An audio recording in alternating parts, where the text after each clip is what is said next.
I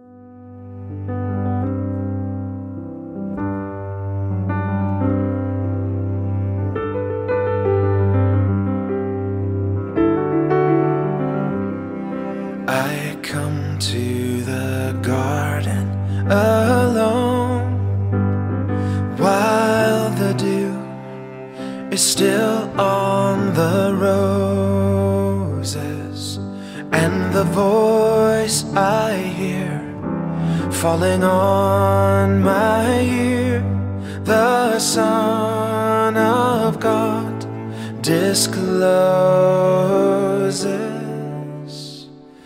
And He walks with me, and He talks with me, and He tells me I am His own. And the joy we share as we tarry there, none other has ever known.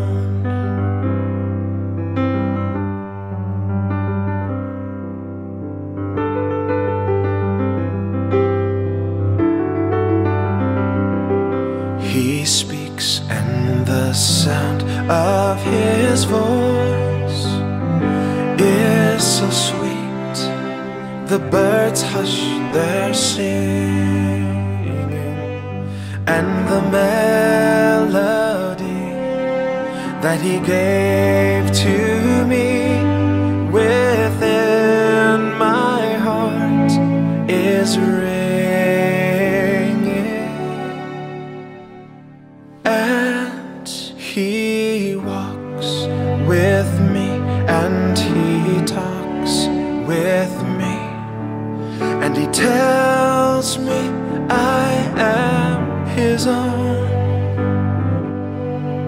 And the joy we share as we tarry there, none other has ever known.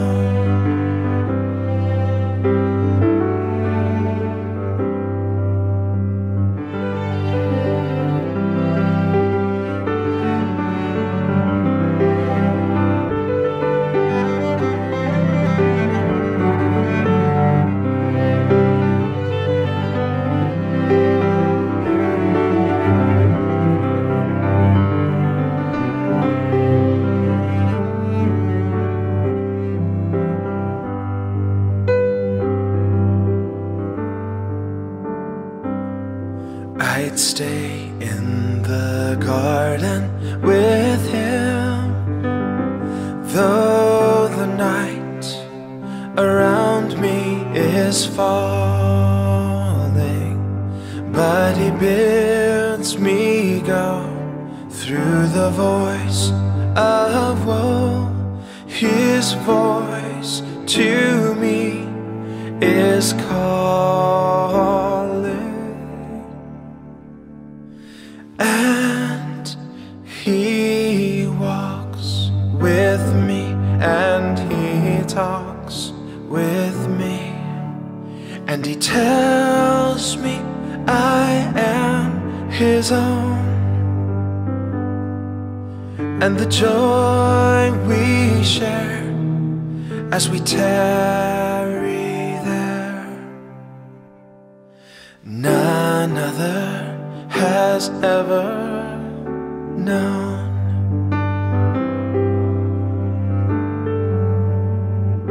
And He walks with me, and He talks with me, and He tells me I am His own.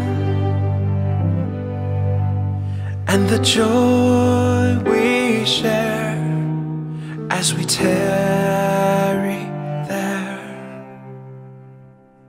none other has ever known.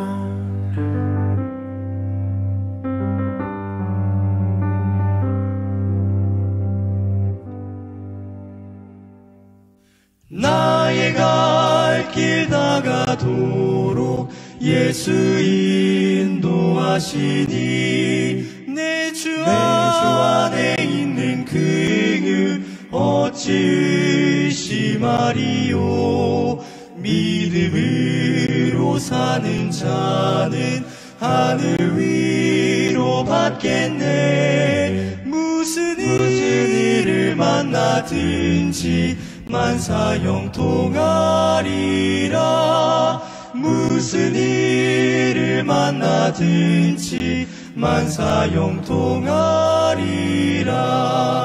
나의 갈 길 다가도록 예수 인도하시니 그의 사랑 어찌 큰지 말로 할 수 없도다. 성령 감화 받은 영혼 하늘나라 갈 때에 영영토록 찬송 제목 예수 인도하셨네.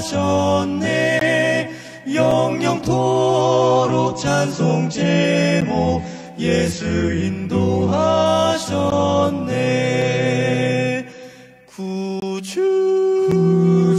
구주께서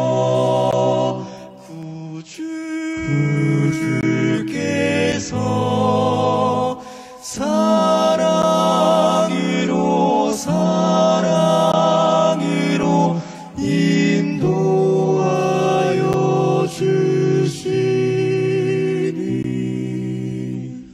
생명 강가으로.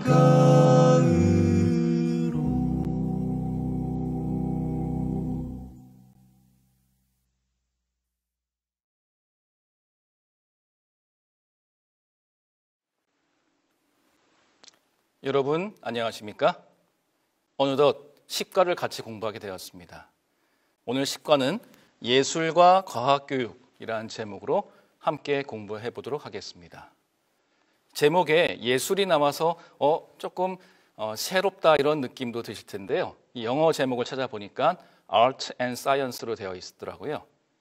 Art가 예술 또는 미술 이런 뜻도 있지만 뒤에 복수형 S가 붙으면 문과, 이과 할 때 그 문과, 인문계, 사회계열 이런 공부를 총칭하는 표현으로도 쓰입니다. 그래서 오늘 우리의 제목은 우리 삼육대학도 인문사회대학, 또 보건복지대학, 또 자연과학대학, 예술대학 뭐 이런 식으로 편제가 되어 있는데요. 학문의 모든 분야를 아우르는 인문사회과학, 자연과학, 또 예술, 체육 이쪽을 아우르는 어떤 제목이라고 보시면 되겠습니다. 결국 학교에서 이루어지는 모든 학문을 일컫는 그런 제목인데 오늘 시과에서 우리가 배울 것은 학교에서 기독교 교육을 어떻게 할 것인가 이것에 대해서 공부해 보도록 하겠습니다. 흔히 이 예술과 과학이 또 어떤 의미로 사용되기도 하냐면요.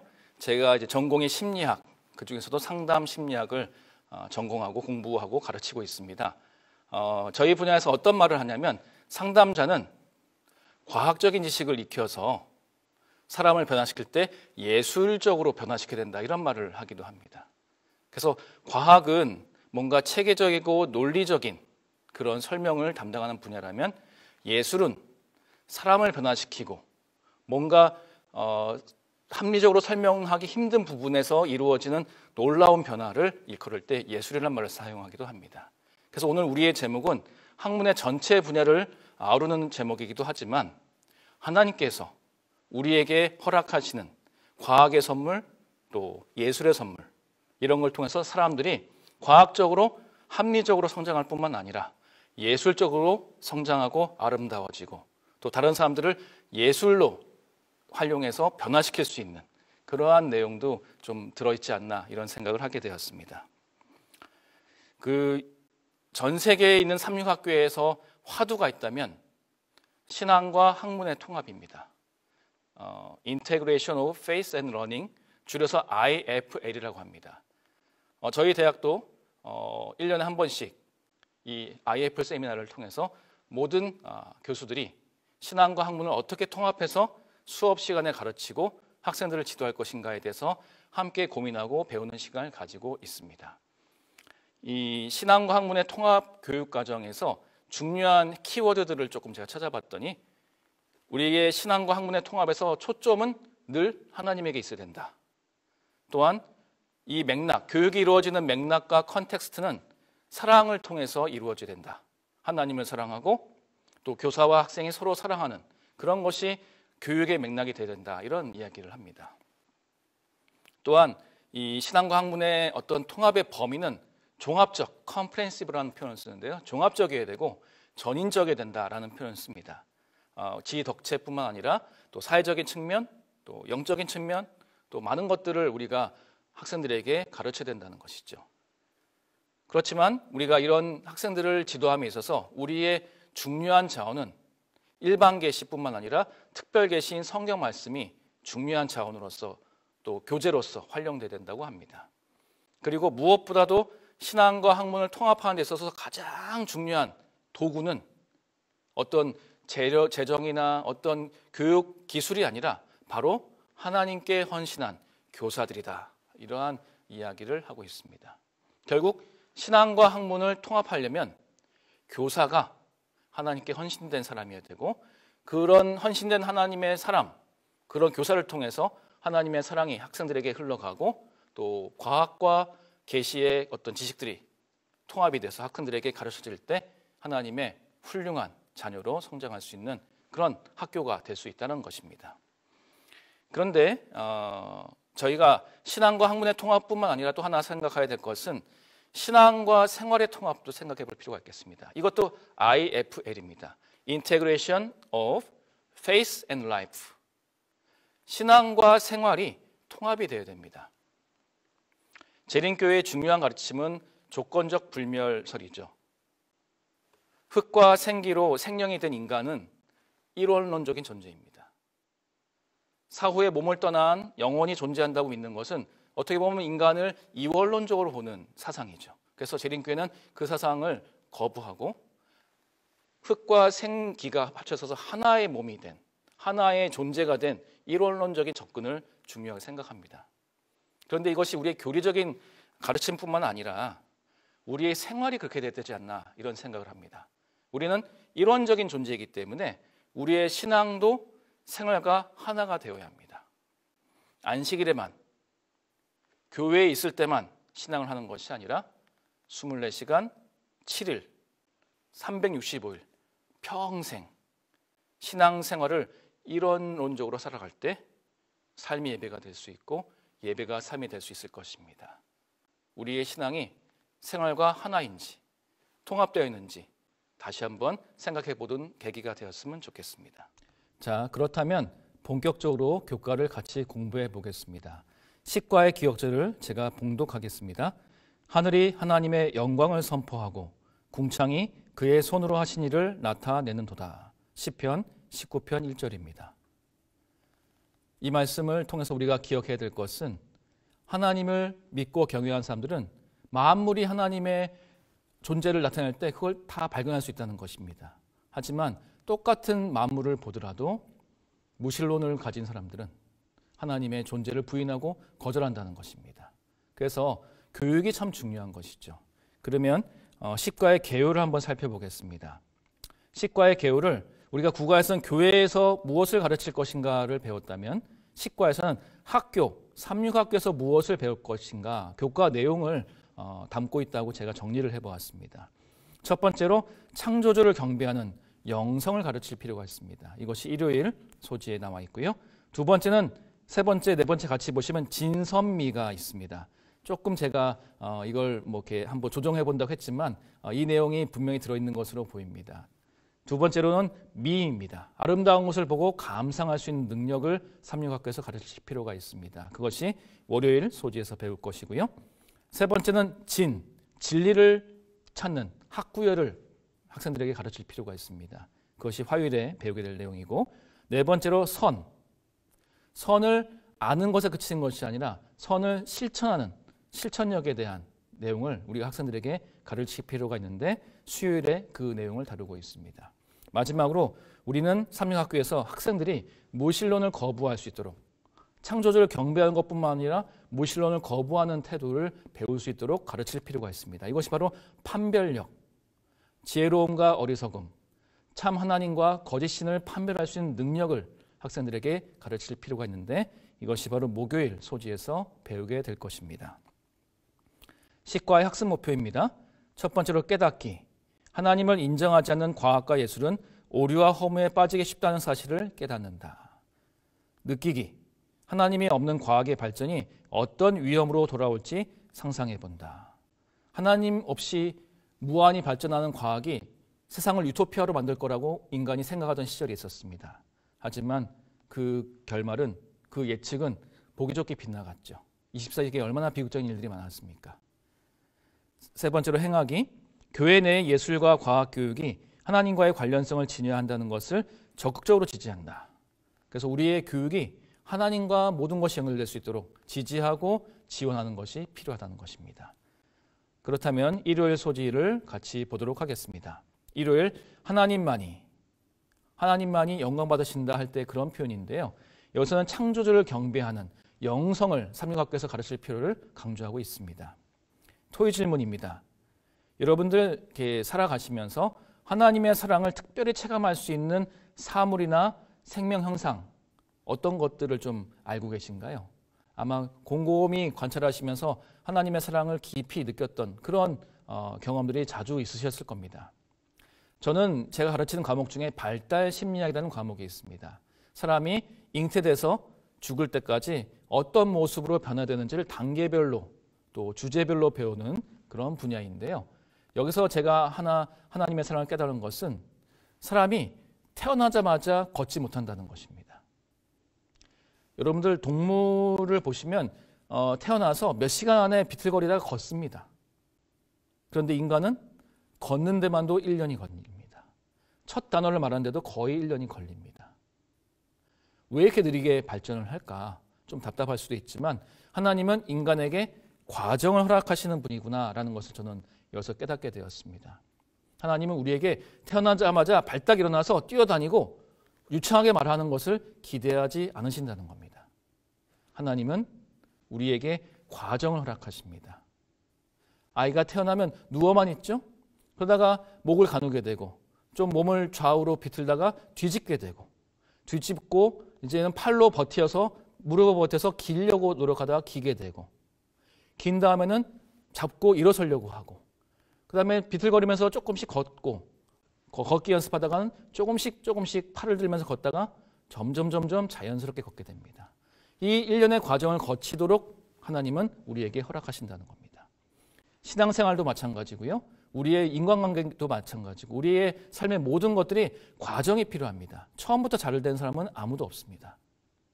그래서 우리가 나 스스로에게 또 우리 주변의 가족과 친구들에게 과정을 허락하고 그들이 시행착오를 겪는 것을 감내하고 기다려주는 그러한 어떤 태도가 필요하지 않나 이러한 것을 저희는 좀 생각하게 보게 됩니다.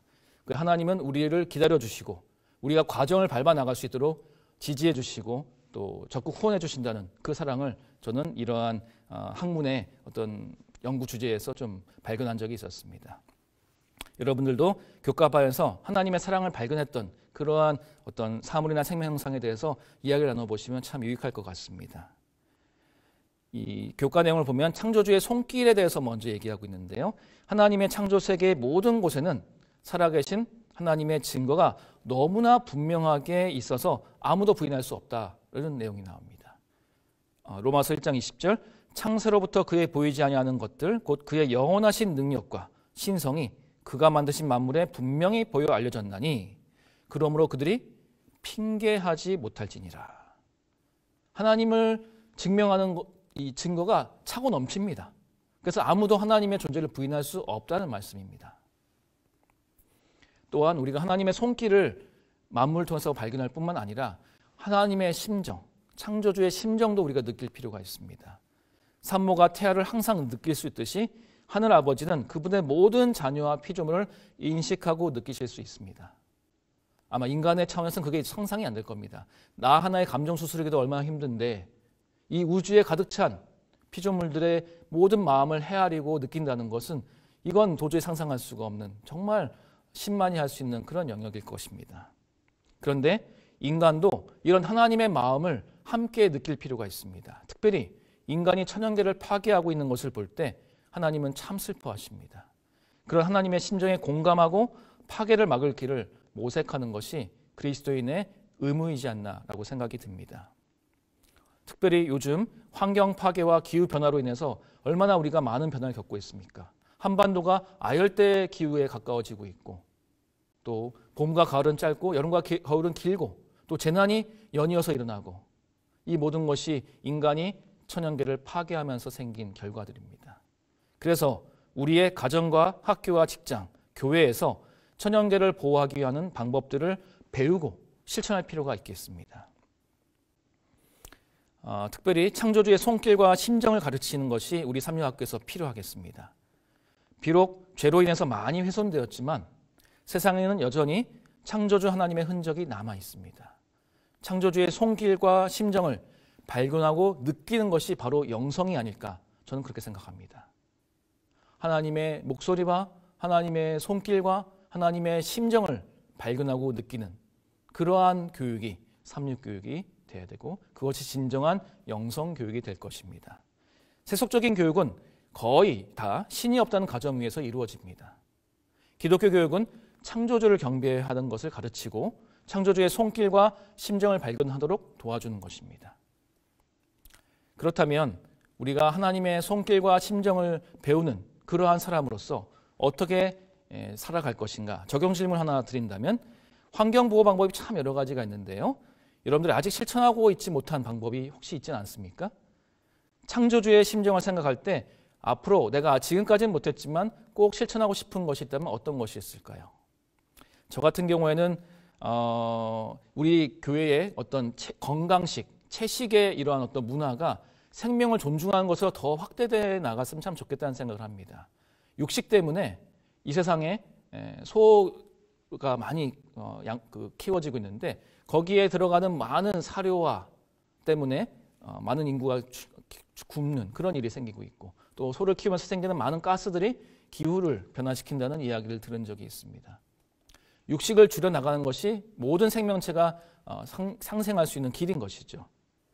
또 여러 가지로 우리가 재활용하고 재사용하고 또 대체 연료를 찾기 위해서 또 그런 것을 지지하고 노력하는 것, 이런 것들이 세속적인 일처럼 보이지만 실은 하나님의 심정에 공감하고 하나님이 허락하신 천연계를 보호하고 또 우리 때문에 고통받고 있는 피조물들에게 선을 베푸는 일일 수 있겠습니다. 그래서 다양한 작은 실천 방법들을 모아놓은 이런 이미지들이 참 많이 있죠. 분리배출, 대중교통 이용하기, 텀블러를 이용하기, 전기코드 뽑기, 이면지 모아서 쓰기.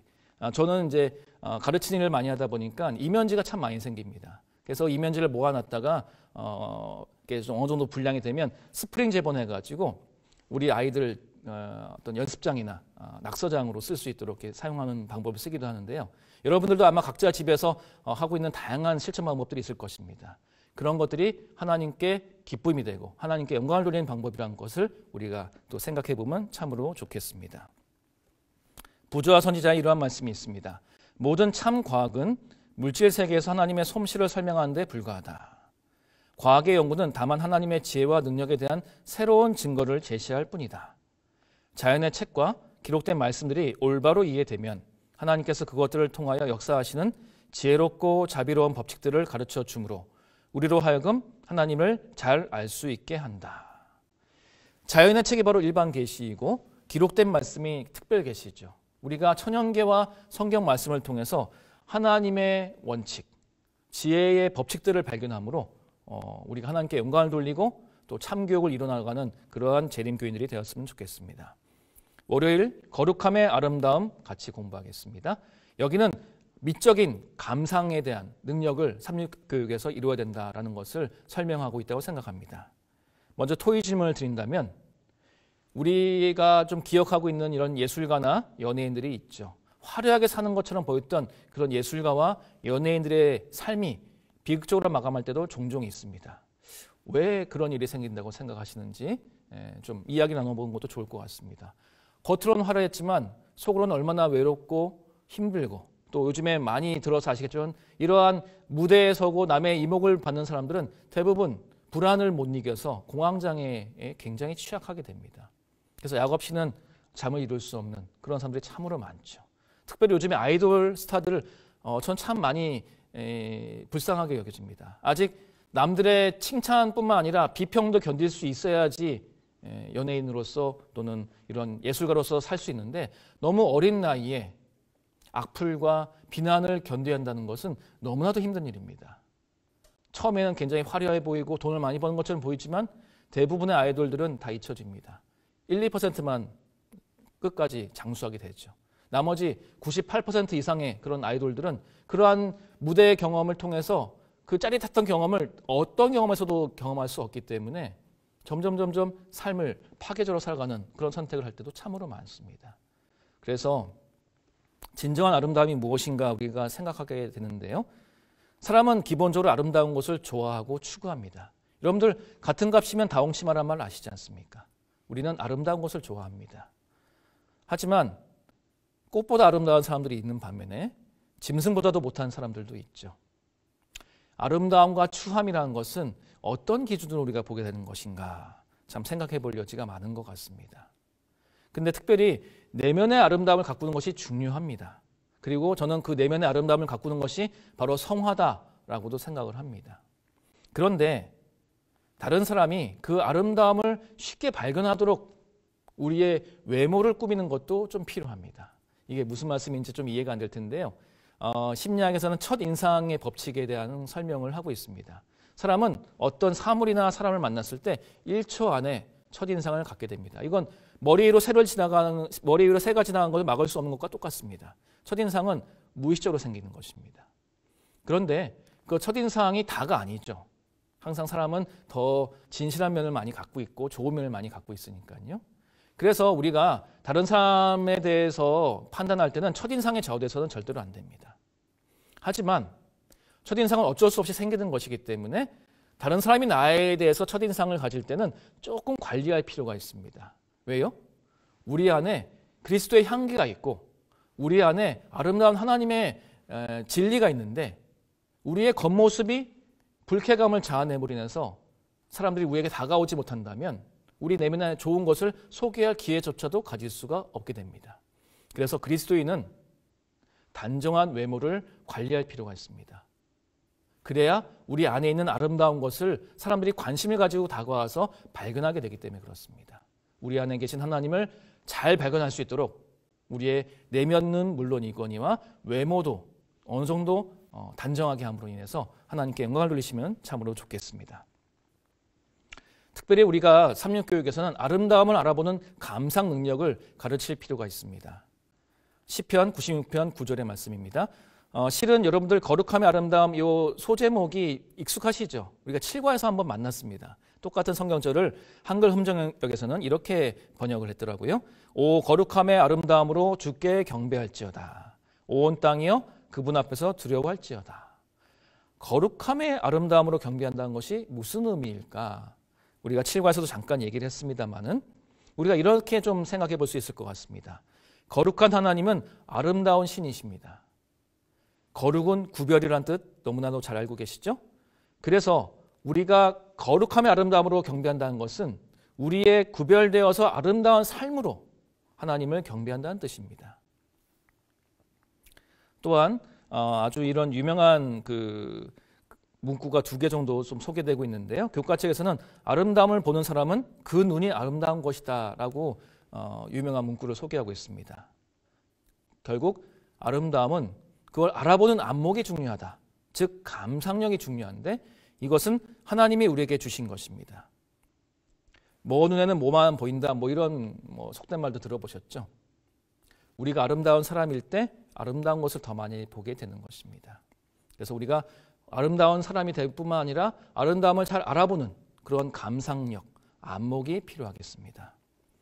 또한 여러분들이 한 번 정도 들어보셨을 말인데요. 실은 이게 정조 때, 조선시대 정조 때 문인 유한준 님이 얘기한 말이라고 합니다.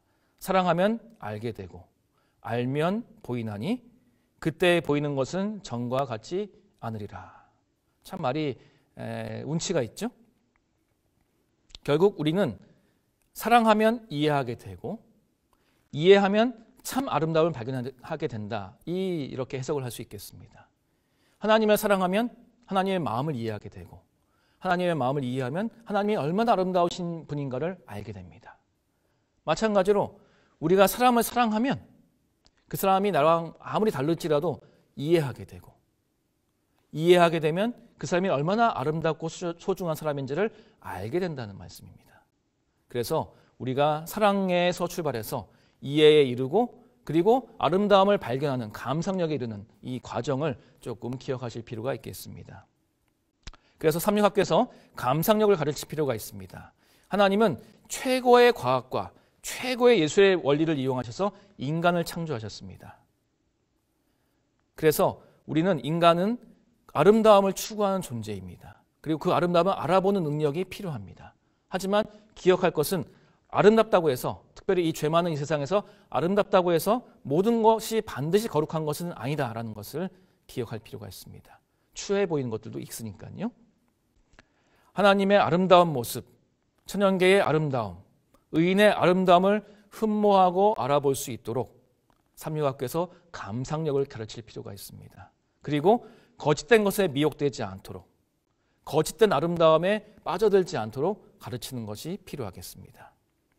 그렇다면 하나님의 아름다움 성품을 아름다움 사물이나 예술작품을 통해서 어떻게 소개할 수 있을까도 우리가 좀 고민할 필요가 있겠습니다. 좀 예술 감각이 있으신 분들은 음악이나 미술이나 조각작품을 통해서 하나님의 품성을 설명하는 그런 노하우가 있으실 것 같습니다. 하지만 예술 감각이 없더라도 낙심하지 마십시오. 우리가 하나님의 아름다운 성품을 우리의 이해의 한도 내에서 우리의 관심사 안에서 얼마든지 소개할 수 있는 사물들은 무궁무진합니다. 그러한 하나님의 사랑을 평상시의 삶을 통해서 소개하는 그러한 노력들도 한번 이번 기회에 시도해 보시면 좋을 것 같습니다. 정노에게 단에 이러한 말씀이 있습니다. 하나님은 그분의 자녀들로 하여금 자신이 지은 만물을 감상하며 또한 우리가 사는 이 땅을 단장하여 주신 그분의 단순하고 은은한 미를 즐기기 원하신다. 하나님이 그냥 일만 하면서 살라고 우리를 만들지 않으셨습니다. 하나님의 세계를 감상하라고 지으셨습니다. 그래서 우리가 너무 바쁘게 일하기보다는 주변을 둘러보면서 하나님의 아름다움을 감상하면서 감사하면서 아름답게 행복하게 살아가는 것이 필요하겠습니다. 그분은 아름다운 것을 사랑하시는 분이시지만 외적인 아름다움보다는 성품의 미를 더욱 사랑하신다. 그분은 꽃이 은은하고 우아한 것처럼 우리가 깨끗하고 단순한 성품을 기르기 원하신다. 우리의 내면의 아름다움을 더 소중하게 보신 하나님께 감사하시는 여러분이 되시길 바랍니다. 화요일입니다. 화요일의 소제목은 오류의 전문가들인데요. 여기는 바로 진리와 관련된 내용을 얘기하고 있습니다. 그래서 우리가 진리를 가르치고 진리에 대한 학구열을 기르는 것이 삼육학교에서 필요하다라고 우리가 좀 보면 되겠습니다. 토의 질문 하나 먼저 드린다면 우리 현대사회를 살아가면서 하나님을 잊게 만드는 주장이나 가르침이 참으로 많습니다. 혹시 그중에 여러분들이 요즘에 가장 위험하다고 생각하는 것은 어떤 가르침인가요? 포스트 모더니즘도 있고 뉴 에이지도 있었고 다양한 가르침들이 있습니다. 그런데 우리 재림교인들 가까이 그리스도인들 아주 가까이에 들어와 있는 세속주의와 물질주의 이런 것들이 혹시 우리 곁에 와 있고 혹시 거기에 우리가 유혹되어 있지는 않은지 우리가 자본주의의 논리와 상업주의의 논리로 교회와 하나님의 사업을 하고 있지는 않은지 좀 돌아볼 필요가 있겠습니다. 우리가 지난번에 배운 것처럼 하나님보다 더 사랑한 것이 우상일진데 하나님을 잊게 만드는 그 우상들이 어느덧 교회 안에 침투하여서 우리 곁에 우리 마음 가운데 있지는 않은지 돌아볼 필요가 있겠습니다.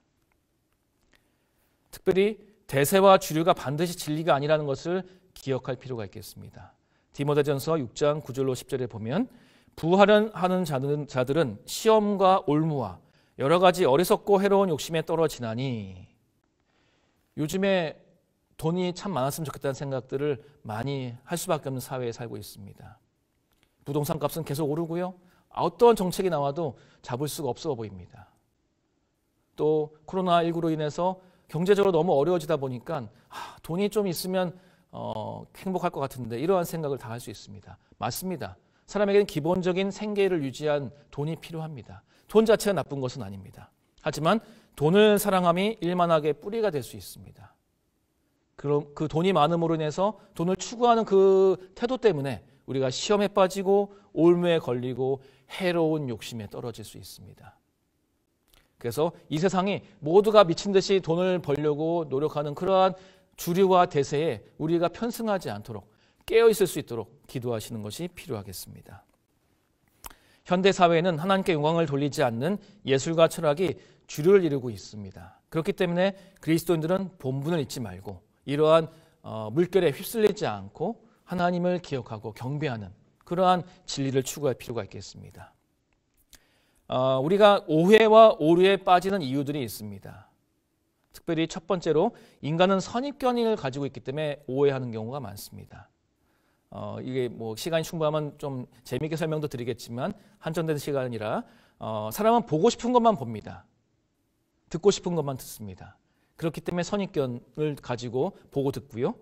거기다가 우리의 기억은 매우 편집이 많이 되어 있습니다. 정확하게 기억하는 사람은 없습니다.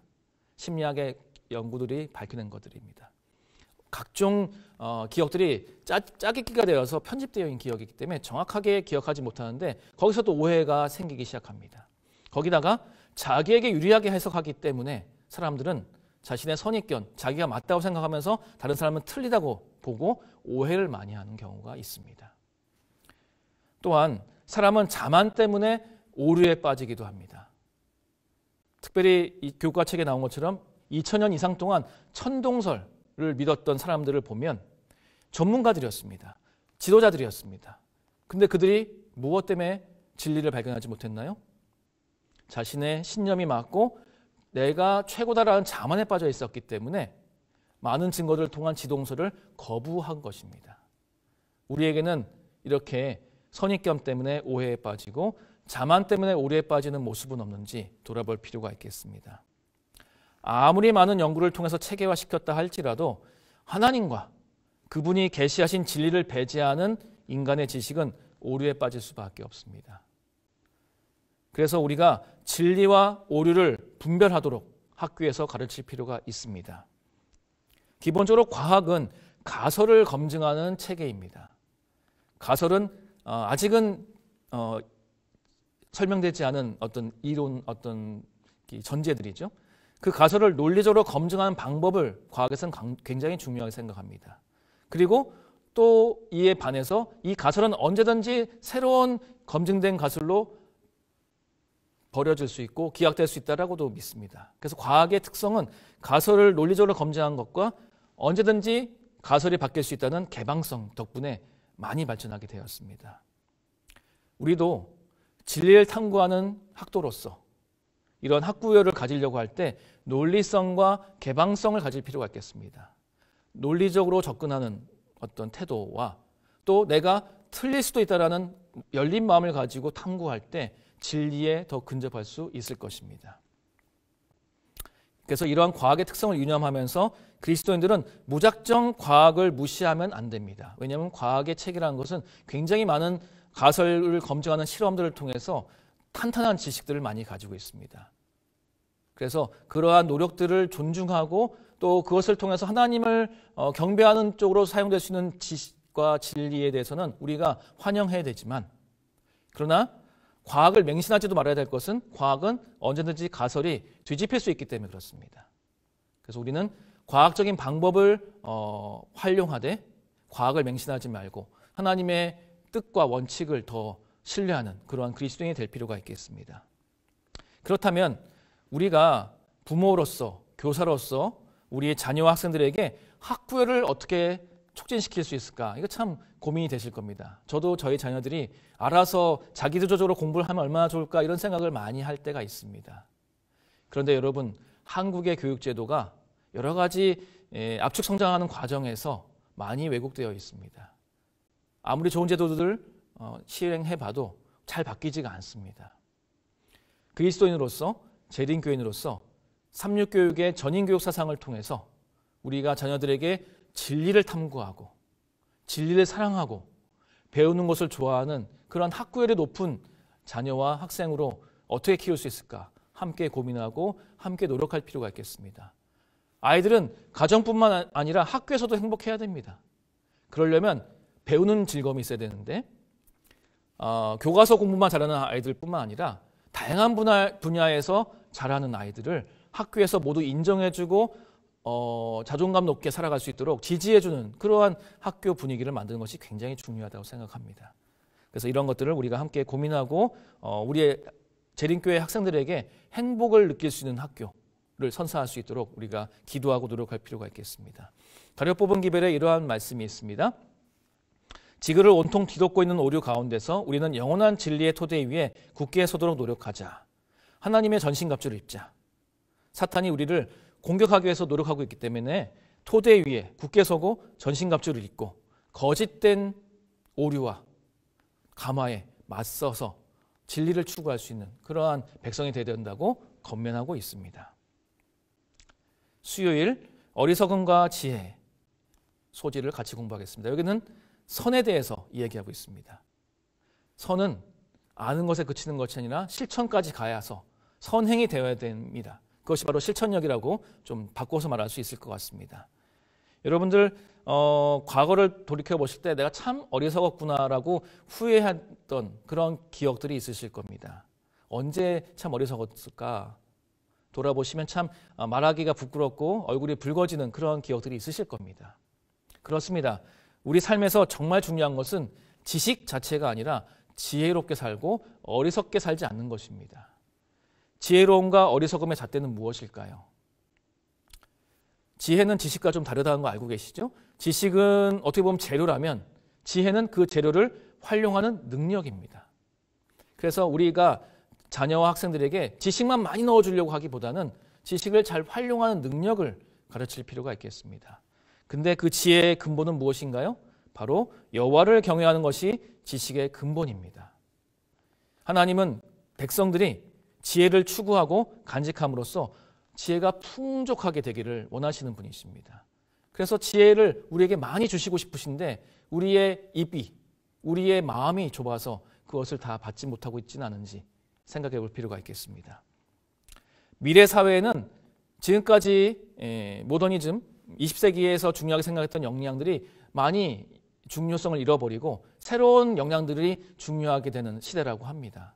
보시면 창의력, 인성, 융복합 능력, 협업 능력, 소통 능력, 유연성, 또 컴퓨팅, 공감 능력, 감수성, 문제 해결 능력, 대인관계 능력, 참으로 다양한 능력들이 미래사회에서는 중요하게 되는데 이것이 바로 지혜와 관련된 것입니다. 지식이 많다고 성장하는 그런 발전하는 시대는 지나갔습니다. 이제 지식은 검색하면 다 나옵니다. 이제는 그 지식을 어떻게 활용해서 사람들과 소통하고 사람들을 설득해서 창의적인 어떠한 발전을 이루는가 이런 것이 중요한 시대가 되고 있습니다.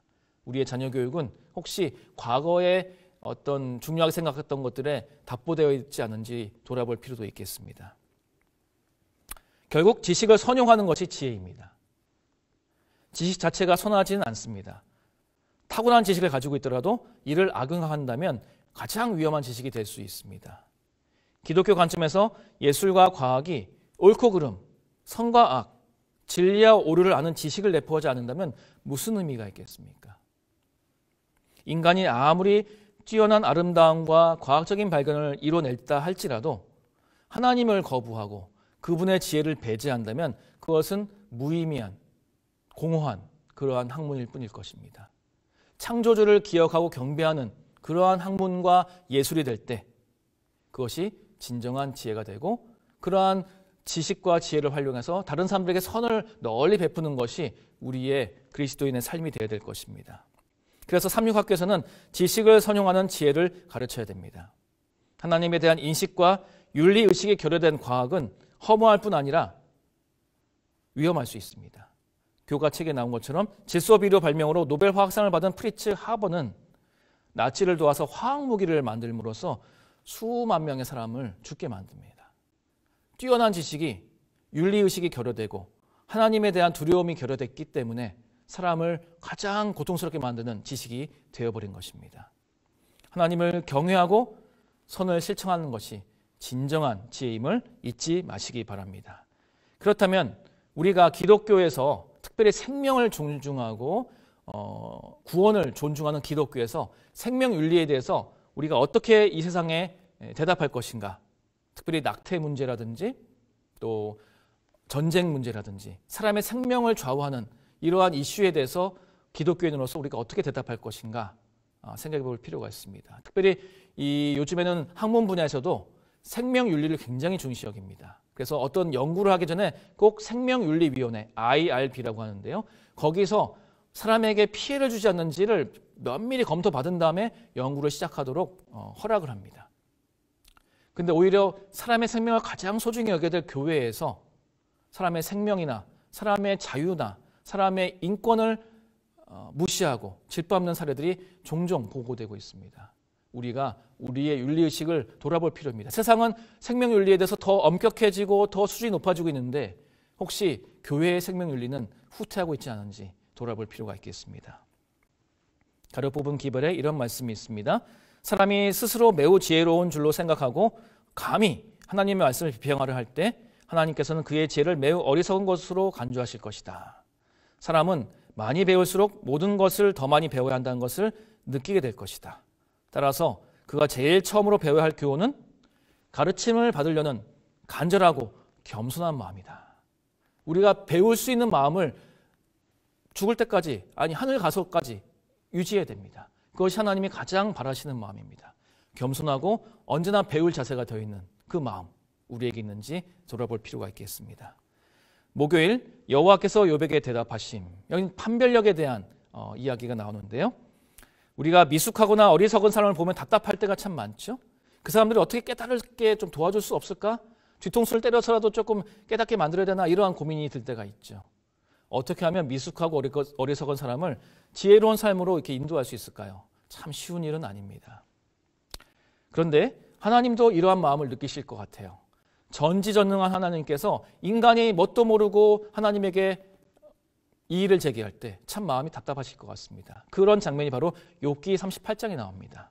만물의 창조주여 전지전능하신 하나님 앞에 겸손하고 그분을 경외하는 것이 최상책이라는 것을 욥기 38장을 읽어보면 알게 됩니다. 따라서 아무리 정교한 논리와 화려한 미사여구를 사용할지라도 하나님을 부인하는 시도는 미숙하고 어리석은 것입니다. 무지한 말로 생각을 어둡게 하는 자가 누구냐? 하나님께서 이렇게 어리석은 자들에게 질문을 하십니다. 나에 대한 증거가 이렇게 널려 있는데 너희는 어떻게 나를 부인할 수가 있느냐? 이러한 하나님의 답답한 마음이 느껴지는 구절이기도 합니다. 그래서 문제는 세계관입니다. 현대과학은 초자연적인 창조주를 과학적으로 증명될 수 없다고 존재하지 않는다고 거부합니다. 그런데 하나님은 과학을 뛰어넘는 분이시기 때문에 과학적으로 증명하는 데는 한계가 있습니다. 이러한 것을 이 과학자들은 자신들의 세계관, 결국은 무신론이라는 세계관 때문에 애써 외면하고 자신들의 과학만이 최고의 도구라고 오해할 때가 있습니다. 무신론에 입각하여 연구하기 때문에 대우주로부터 가장 작은 퀀텀에 이르기까지 만물이 창조주 없이 우연히 생겼다고 주장하는 것입니다. 결국 과학도 세계관에 의해서 좌우됩니다. 무신론의 세계관을 가진 사람들은 과학을 통해서 하나님을 거부합니다. 하지만 기독교 세계관을 통해서 과학을 하고 예술을 하는 사람들은 만물을 통해서 하나님을 더 많이 알게 되고 더 증명할 수 있게 되는 것입니다. 그래서 과학과 예술의 탄생인 만물을 지으신 창조주를 과학적으로 증명하려는 시도가 어리석인 것을 깨닫고 영적인 세계는 합리와 논리도 추구하지만 결국 하나님의 존재와 우주의 기원에 있어서는 우리가 믿음의 도약이 필요합니다. 합리와 논리로 설명될 수 없는 영역에 대해서는 하나님을 신뢰하고 믿는 것입니다. 전지전능하시고 무소부지하신 하나님을 믿을 때, 우리의 창조주요 구속주인 하나님을 믿을 때 이 모든 것이 설명이 가능해지는 것이죠. 그래서 기독교 세계관으로 연구한다면 대우주로부터 퀀텀에 이르기까지 만물을 창조한 창조주 하나님의 증거가 무한하게 있다는 것을 알게 될 것입니다. 자, 이러한 우리의 이해를 바탕으로 우리가 특별히 고민해야 될 것은 삼육학교 교사들로서 신세대인 학생들에게 창조와 진화를 어떻게 이해하기 쉽고도 또 믿음에 도움이 되도록 설명할 수 있을 것인가, 모든 교과에서 이것을 어떻게 적용할 것인가 고민할 필요가 있습니다. 부조와 선지자의 말씀을 보면 하나님의 어떤 모습을 오해해서 잘못 가르치는 가르침들이 많은데, 이 부조와 선지자는 이렇게 말씀을 합니다. 천연계는 그것을 만드신 창조주의 종이다. 그래서 천연계의 원리로 하나님을 다 설명할 수 없다는 것입니다. 천연계는 그분의 법 안에서, 그리고 그 법을 통하여 일하고 계시는 지성적 존재가 계심을 증언한다. 우리가 천연계와 성경 말씀을 통해서 하나님의 존재의 증거들을 확신하고 또 설명할 수 있고 많이 나누어주는 그런 그리스도인이 되어야겠습니다. 마지막으로 금요일에 과학이 세상의 기원에 대해서 오해하는 이유들이 좀 설명되어 있습니다. 첫 번째로 과학은 해답을 천연계, 과학의 대상 안에서만 찾아야 된다고 설명을 합니다. 하지만 초자연적인 존재이신 하나님을 자연적인 법칙으로만 설명하는 것은 굉장히 한계가 많겠죠. 초자연적인 존재를 부정한 과학이라면 전적으로 초자연적일 수밖에 없는 세상의 기원에 관하여서는 진리를 알려주는데 한계가 많고 어려움이 많을 수밖에 없을 것입니다. 결국은 우주의 기원은 신념의 문제입니다. 창조를 믿느냐, 진화를 믿느냐, 신념의 문제인 것이죠. 두 번째로 과학은 천연계의 법칙이 항구적일 것이라고 가정을 합니다. 그러나 과학이 강구하고 있는 것은 인간이 타락하기 전과 타락한 후에 천연계의 운영 법칙들이 꽤 많이 바뀌었다는 것입니다. 근데 그것이 바뀌지 않고 계속 똑같다라고 가정을 한다면 참으로 한계가 많을 수밖에 없는 것입니다. 우리가 보기에는 불변하는 것처럼 보이는 이 세상이 실은 죄로 인해서 얼마나 많이 바뀌었는지 아는 것이 필요한데, 과학자들은 그것을 부정하기 때문에 이 과학이 세상의 기원에 대해서 오해할 수밖에 없고, 그래서 저절로 생겼다고 진화를 지지하는 그러한 태도를 가지게 되는 것입니다. 참 많이 아쉽지만 우리가 창조를 그들에게 어떻게 잘 설명할 수 있을지 또 고민하고 연구하고 기도할 필요가 있겠습니다. 결론입니다. 우리는 과학이 비약적으로 발달하고 예술적인 감각이 풍성한 사회 속에서 살아가고 있습니다. 그러나 하나님과 영생의 소망을 모르는 인간 사회는 오류와 허무, 때로는 스스로를 위협하는 문제에 봉착할 수 있습니다. 따라서 삼육교육을 통해서 학생들에게 창조주를 경배하고 무신론을 거부하는 기독교 세계관을 가르치는 것이 중요합니다. 그리고 진선미, 학구열과 실행력과 감상력을 가르쳐서 삶과 일에서 하나님께 영광을 돌리도록 지도하는 것이 필요하겠습니다. 오늘 삼육학교에서 어떠한 교육이 이루어져야 되는지 배우셨습니다. 이러한 내용들을 바탕으로 우리 삼육학교가 더욱 발전할 수 있도록 기도해 주시고 후원해 주시고 또 여러 가지로 지지해 주시는 우리 재림 성도가 되기를 간절히 바라면서 교과 해설을 마치도록 하겠습니다. 감사합니다.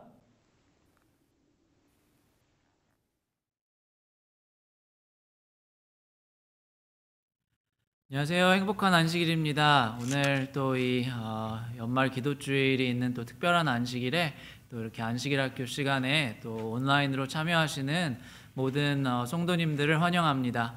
특별히 이번 안식일은 또 이 버지니아 교회와 연합으로 또 같이 이렇게 참여하게 돼서 더욱 뜻깊은 안식일인 것 같습니다. 연말 기도주일 순서 동안에 다들 많이 은혜 받으셨어요? 예, 다 많은 또 1년을 돌아보며 이렇게 또 다시 한번 하나님께 더 가까이 나아가는 그런 귀중한 시간이 되셨으면 합니다. 제가 그 이번 주에 그 11월 교회 지남에 나와 있는 그 연말 기도주일 낭독문이 있더라고요. 그래서 그거를 좀 읽어보다가 좀 이렇게 마음에 와닿는 말들이 있어서 그걸 좀 소개시켜 드릴까 하는데요. 이번 연말 기도주일 낭독문의 총 주제는 전도, 충성스러운 그리스도인의 생활 방식이라는 주제이더라고요. 그래서 이 전도라는 것이 이렇게 우리 그리스도인들의 생활 방식이 된다는 그런 이제 내용이었던 것 같은데, 거기에 이제 제일 첫째 이 소개글에 나와 있는 말씀 중에서 제가 한 구절을 좀 읽어드리도록 하겠습니다. 그리스도인의 생활 방식은 그리스도를 세상에 전하는 것과 얼마나 관련이 있을까? 많은 관련이 있다. 왜냐하면 그리스도인으로서 우리의 정체성은 우리의 생활 방식에서 드러나기 때문이다. 그러면서 이제 이런 질문들을 던지는데요. 우리의 가치와 우선순위는 무엇인가? 우리는 우리의 시간과 자원을 어떻게 사용하고 있는가? 또 우리는 어떠한 삶을 살고 있는가? 이렇게 질문을 던지더라고요. 그래서 많이 또 들어보기도 했던 내용이지만 정말 이렇게 전도라는 것이 뭐 꼭 이렇게 전도지를 가지고 어디 어느 곳에 나가서 뭐 문서 전도를 하든지 또 이렇게 뭐 방문하면서 전도를 하든지 꼭 그런 것도 중요한 전도지만 정말 더 중요한 또 전도는 우리들의 삶의 그런 생활 방식이 어떠냐, 우리들의 매일매일의 생각과 또 이 매일매일의 행동과 그런 마음가짐들이 또 다른 사람들에게 이렇게 비춰질 때 그것들이 또 하나의 전도가 될 수 있다는 것을 다시 한번 이렇게 일깨워주는 그런 말씀이었던 것 같습니다. 그래서 저희가 매일매일의 생활 속에서 정말 바쁘고 힘들고 특히 요새는 더 이제 바이러스 때문에 또 마음이 더 이렇게 피폐해진다고 그래야 되나요? 또 더 삭막하고 힘든 시간들을 보내지만 더욱더 정말 우리들의 매일매일의 삶 속에서 더 힘들고 어려울 때마다 또 예수님의 그 모습을 생각하시면서 그 예수님의 모습이 조금이나마 우리들의 삶 속에 묻어나오는 그런 정말 전도의 삶을 살 수 있는 그런 저와 여러분이 됐으면 좋겠습니다. 그래서 특별히 이제 또 1월 내년 1월 22일부터 이제 30일까지 또 전도회가 있잖아요. 특별히 올해는 이 바이러스로 인해서 이 미주 교회 협의회에서 여러 교회들이 모여서 또 연합으로 이렇게 온라인 전도회를 하게 되었는데요. 이게 금요일부터 시작이더라고요. 그래서 22일 금요일부터 그 일주일을 보내고 그 다음 안식일까지 이렇게 이제 시작이 되는데 그 길을 잃은 사람들에게라는 그 주제를 가지고 또 저번에 한번 말씀드렸듯이 이준원 박사님께서 건강 강의를 짧게 해주시고 또 서상규 목사님께서 또 예언의 그런 말씀으로 준비를 해주신다고 합니다. 그런데 특별하게 이번 전도회에는 이 소그룹을 중요하게 이제 생각하는 것 같아요. 또 이 비대면 사회를 맞이해서 이 전도회 그냥 말씀만 듣는 것이 아니라 이제 매일매일 순서 중간에 이 사람들이 모여서 이 줌으로 이렇게 온라인으로 모여서 이 구도자들과 또 참여하시는 분들이 함께 모여서 또 서로의 교제를 나누고 또 같이 또 들었던 말씀 중에서 뭐 궁금한 점이나 이런 것들을 서로 나누면서 그것들이 또 하나의 이 전도의 큰 그런 밑거름으로 이렇게 작용이 되는 것 같습니다. 그래서 이 또 젊은 세대는 또 그게 좀 더 이렇게 편안하고 할 수 있지만 그게 이제 또 일할 때 주로 사용이 줌이라는 프로그램이 주로 뭐 일할 때 사용하든지 또 이런 데 많이 사용이 되잖아요. 그래서 또 전도라는 이 매개체로 사용이 될 때 좀 어색한 감이 있을 수 있지만 그것들을 위해서 이 미주교회 협의회에서 지속적으로 이렇게 소그룹 모임을 위한 그런 준비 그 순서를 가졌었죠. 그래서 다 이 미주교회 연합회 그 유튜브 사이트에 가면 벌써 이렇게 4번 아니면 5번에 걸쳐서 매주에 이렇게 짧게 1시간 좀 넘게 이렇게 그 순서들이 진행이 됐었는데요. 또 특히 전도의 준비를 위해서 또 그 소그룹 준비를 위해서 시간 내셔서 한 번씩 또 그 사이트에 가셔서 어떤 식으로 전도회가 진행이 되는지, 어떤 식으로 소그룹을 운영하는지, 또 그런 기도회는 어떻게 이렇게 준비를 할 수 있는지, 또 줌 사용하는 방법은 어떻게 할 수 있는지 아직 서투신 분들은 한 번씩 찾아보시면 좋을 것 같습니다. 그래서 그 전도회 준비를 위해서 이제 40일간의 이 연합 기도회 또 기도와 헌신의 시간이 이제 있을 텐데요. 우리 그 선교회장님께서도 이제 계속 광고해 주시고 말씀해 주시지만 이제 12월 7일이죠. 이제 돌아오는 월요일부터 이제 앞으로 전도회가 있기까지 이 40일 정도의 시간 동안 정말 우리가 먼저 준비될 수 있도록 우리가 준비하는 마음으로 꼭 기도와 헌신의 시간을 갖기로 하였습니다. 그래서 저희 교회에서 또 이 미주 연합 교회에서 이 2가지 책자를 그때 보여드렸는데요. 이 기도와 헌신의 40일, 그 재림을 위한 준비라는 책자와 그다음에 또 개인적 신앙 부흥의 단계, 이 두 책자가 있는데 이 두 책자를 사용하셔서 또 개인적으로 이렇게 하셔도 되시고, 또 가능하면 뭐 파트너와 짝을 지어서 아니면 이렇게 부부끼리 이렇게 짝을 만들어서 그 말씀을 읽고, 그 다음에 또 거기에 대해서 짧게 나누고, 또 기도와 헌신의 시간으로 우리들의 마음을 잘 준비하여서 정말 이 처음으로 하는 이 온라인 전도회가 이 여러 이 사람들의, 우리가 그동안 전할 수 없었던 그런 환경 가운데 더 큰 복음의 씨앗이 될 수 있도록 다 마음을 다하여 준비하고 또 기도하는 시간을 가졌으면 좋겠습니다. 그래서 그걸 위해서 많이 기도해 주시고, 또 바쁘고 또 이렇게 그런 시간들 속에서 우리가 짬을 내어서 이제 다음 주 월요일부터 시작되는 그 개인적 그 준비 기도의 헌신의 시간에 다 같이 시간을 내어서 이렇게 잘 참여하시면 좋을 것 같습니다. 그래서 오늘 이제 이 안식일 시간에 또 이 목사님의 마지막 그 연말 기도주일 말씀이 있겠는데요. 또 그 말씀으로 더 은혜 받으시고 오늘 더욱더 행복하고 즐거운 그런 안식일 되셨으면 좋겠습니다. 그래서 이제 바로 다음으로 이 선교지 소식 잠깐 보시고 이제 또 설교 예배 시작하실 때 또 많은 은혜 받으셨으면 좋겠습니다. 감사합니다.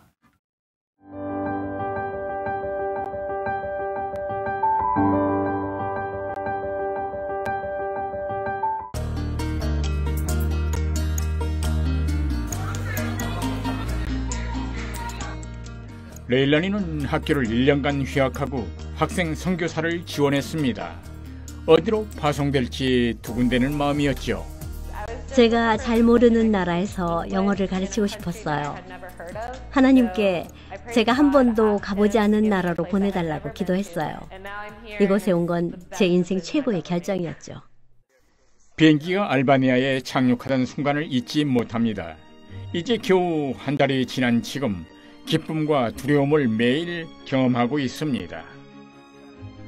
레일란이 선교사의 일터는 바로 이곳 아드라와 지역교회가 공동으로 운영하는 유치원입니다. 교회는 아이들의 교육을 통해 이 지역이 더 건강해지고 행복해지길 바라는 마음에서 이 사업을 시작했습니다.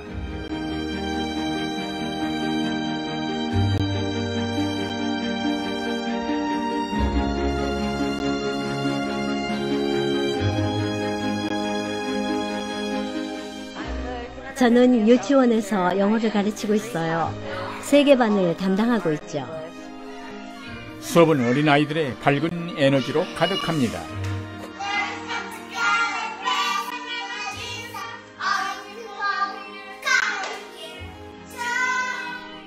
레일란이는 낯선 언어와 문화에 적응해야 합니다. 처음 이곳에 왔을 때만 해도 알바니아어를 단 한마디도 못했습니다. 말을 하나도 못 알아들으니 다들 저를 위해 통역을 해주셔야만 했어요. 외로움도 느꼈죠. 멀리 떨어져 있으니까요. 하지만 그만큼 하나님께 더 의지하게 되었지요. 이곳에 온 한 달간 더욱 신앙에 집중할 수 있었다고 생각해요. 매일 매 순간 하나님은 저와 함께 해주셨어요. 당황스러운 순간의 연속이었지만 하나님의 임재를 더 명확히 느낄 수 있었어요. 하나님께서 저를 사용하시고 돌보심을 인식하게 되는 순간순간이었어요. 정말 놀랍고 또 멋진 시간이었어요. 성도 여러분, 낯선 이국 땅에서 봉사하는 우리의 청년들을 기억해 주시기 바랍니다. 저희 홈페이지를 방문하시면 더 많은 선교 이야기를 만나실 수 있습니다. 세계 선교 사업을 위한 여러분의 관심과 기도에 감사드립니다.